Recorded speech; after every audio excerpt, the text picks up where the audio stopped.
Your Excellencies, good morning, good afternoon, good evening, all invited guests. Let me say what a great honor and privilege it is to welcome all of you to this inaugural African CARICOM Summit. And I want to extend my sincere gratitude to each one of you here today for taking time out of your very busy schedules to attend this historic summit, which seeks to unite people of African descent across continents. In the interest of time and due to the tight schedule, I would just like to outline the proposed program for today. Our first segment will feature opening statements from myself, the chairperson of the African Union, and also the chairperson of CARICOM. This will be followed by statements from regional leaders under the second segment, and thereafter we will move to our third segment, where I will invite other heads of state and government present to provide their input in the plenary session. This session will be followed by our fourth segment, which will have statements from heads of regional and international organizations, and this will draw our deliberations to a close, upon which the Kenyan Cabinet Secretary for Foreign Affairs will present the key outcomes of our deliberations and close the summit. So, Excellencies, let me proceed now and make my opening statement. Your Excellencies, Heads of State and Government, Your Excellency Musa Faki Mahamat, Chairperson of the African Union Commission, Your Excellency Dr. Carla Natalie Barnett, Secretary General of CARICOM, Your Excellency Jorge Rebelo Pinto, Secretary General of the Organization of African, Caribbean, and Pacific States, ladies and gentlemen, it was with great pleasure that I welcome you to this first Africa CARICOM Summit, and I am very pleased that we have opted to hold the summit virtually rather than postponing it for yet another year due to the COVID-19 pandemic. Kenya is indeed grateful and feels honored to host this inaugural summit of what I believe is the first of many such summits to follow in the future in our efforts to strengthen the cords of unity of the African peoples across the world. Your Excellencies, ladies and gentlemen, between the 16th and the 19th century, 10 to 12 million enslaved Africans were transported across the Atlantic Ocean to the Americas and the Caribbean. United by our heritage as one people of African descent, we meet today to start working together to confront the common challenges that face us, to strengthen the historical and cultural ties that bind us, and to build social, economic, and political linkages that will promote shared prosperity and social progress for us all. As we begin this journey, I would like to invoke the words of Martin Luther King Jr., and I quote, "We must learn to live together as brothers or perish together as fools." End of quote. African and Caribbean cultural and political ties run deep based on our shared history, culture, as well as a sense of our common identity. Our common historical experience of slavery and colonialization inspired Africa's founding fathers to form the Pan-African movement in the 1900s. This movement was championed by the Africans in the diaspora, which established the foundations of a rich and vibrant African-Caribbean relationship. So today, let us come together and seize the moment to harness the tremendous potential of this unique relationship into a powerful social, economic, cultural, and political force. Allow me, Your Excellencies, to outline a few areas where we can work together to achieve this goal. I do believe that the first area is the blue economy. Both Africa and the Caribbean regions are blessed with enormous resources in the blue economy. The African continent has 38 coastal states and island states, and a coastline of well over 47,000 kilometers. And for all members of states of CARICOM, they enjoy access to approximately 1 million square miles of the Caribbean Sea. This presents enormous opportunities to strengthen and foster innovative partnerships across the two regions to sustainably exploit and harness the potential of the blue economy. Excellencies, sustainable exploitation of these resources will no doubt boost economic prosperity, expand creation of decent jobs, and strengthen food security in our two regions. The second area, Excellencies, is climate change. Climate change remains an existential threat to all of us. In Africa, extreme swings in temperatures and rainfall patterns have, for instance, significantly increased habitat sustainability for biting insects and the transmission of vector-borne diseases such as dengue fever, malaria, as well as yellow fever.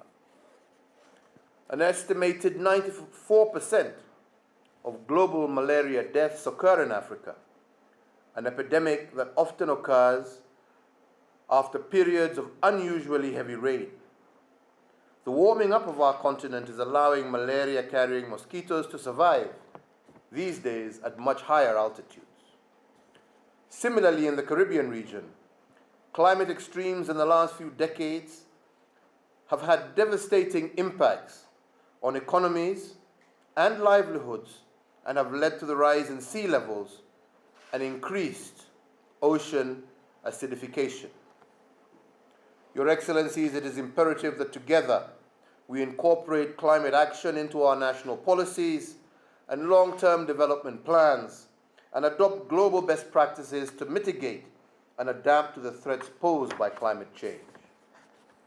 The third area is health and the COVID-19 pandemic. The outbreak of this pandemic has redefined health systems across the developing world and reshaped our health responses to pandemics. In Africa, as well as across the Caribbean region, the pandemic has overstretched our health systems and challenged our traditional approaches to public health. While the number of COVID-19 fatalities are relatively low in our two regions, we are struggling to obtain the much-needed COVID-19 vaccines. In fact, in the early days of the pandemic, we experienced serious challenges with the supply of personal protective equipment, medical oxygen, as well as ventilators. This, my brothers and sisters, is a wake-up call for all of us in the developing world. We must do what it is to build our own manufacturing capacity for vaccines and critical medical supplies. And in addition, we must strengthen research, surveillance, and monitoring capacity in order to mount effective responses to COVID-19 and other possible pandemics in the future. The fourth area is debt sustainability. Debt levels are rising across the world with worrying and unsustainable increases in the poorer countries. Several countries in the Caribbean region have been among the most indebted in the world since gaining independence in the 1960s. Similarly, debt sustainability remains a huge challenge to many African countries, a problem that has been compounded by the COVID-19 pandemic. Your Excellencies, ladies and gentlemen, we need to come together to build on the G20 debt service suspension initiative and the progress achieved in facilitating higher pandemic-related spending by inter-ally proactively seeking strategies to increase revenues, while at the same time prioritizing our spending that enhances the productive capacities of our respective economies. And this clearly is a task that calls for resourcefulness and innovativeness in the face of the pandemic. The fifth and last area, Excellencies, that I would call us all to focus on is technology. Technology provides endless opportunities to leapfrog our economies. With a few exceptions, the fintech industry is quite underdeveloped in both our regions. About 66% of the African adult population is unbanked, while in the Caribbean region, the fintech startup ecosystem is still evolving. We have, Excellencies, an opportunity to develop collaborations that will enable us to create a raft of tech-based products and solutions that will promote financial inclusion by providing improved access to affordable and efficient financial services, especially to the unbanked. So, Your Excellencies, today we're taking the first of our baby steps in what promises to be an incredible journey in forging closer ties with Africans at home, those in the diaspora, as well as all people of African descent. Moving forward, I want to assure all of you of Kenya's commitment to spearheading this journey towards the shared prosperity of all our people. Voting power of 69 nations in the United Nations and all its subsidiary organizations, including the World Trade Organization. Common heritage between the two regions and the need for cooperation in order to leverage opportunities for development and sharing.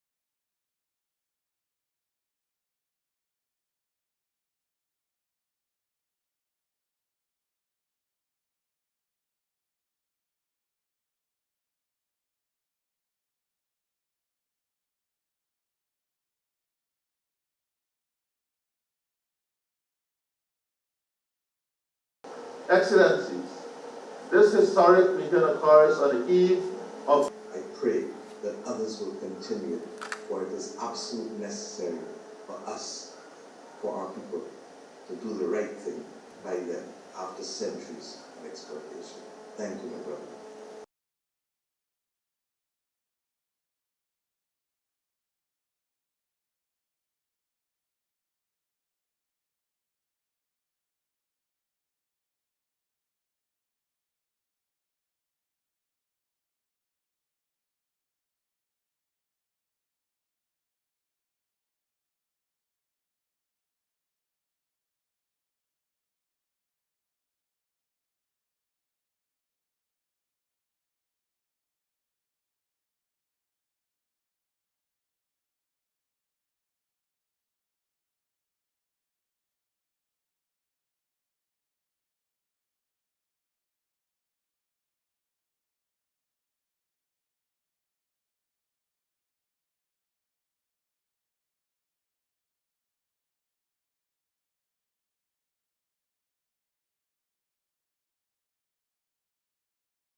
voting power of 69 nations in the United Nations and all its subsidiary organizations, including the World Trade Organization.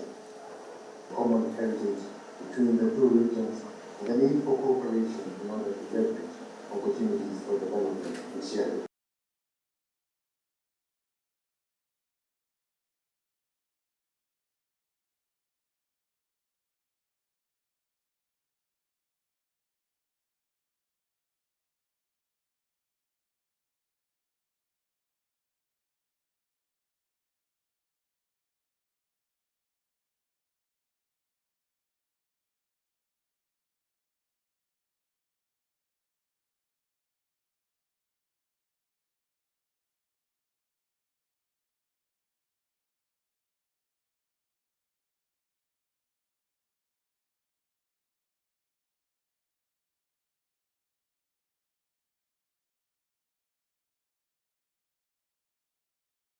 Excellencies, this historic meeting occurs on the eve of I pray that others will continue, for it is absolutely necessary for us, for our people, to do the right thing by them after centuries of exploitation.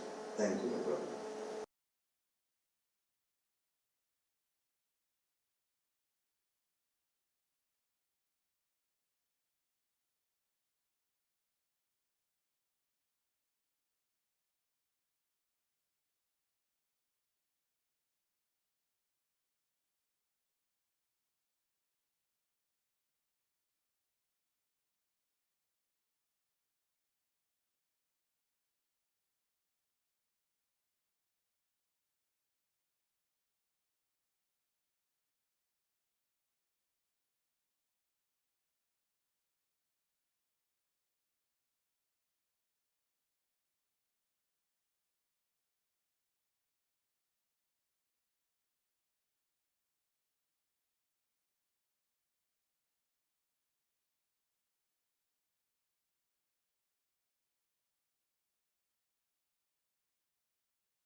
And thank you very much, Your Excellency President Kenyatta, Your Excellency heads of state and government who have kindly graced this occasion, heads of regional organizations, colleague ministers.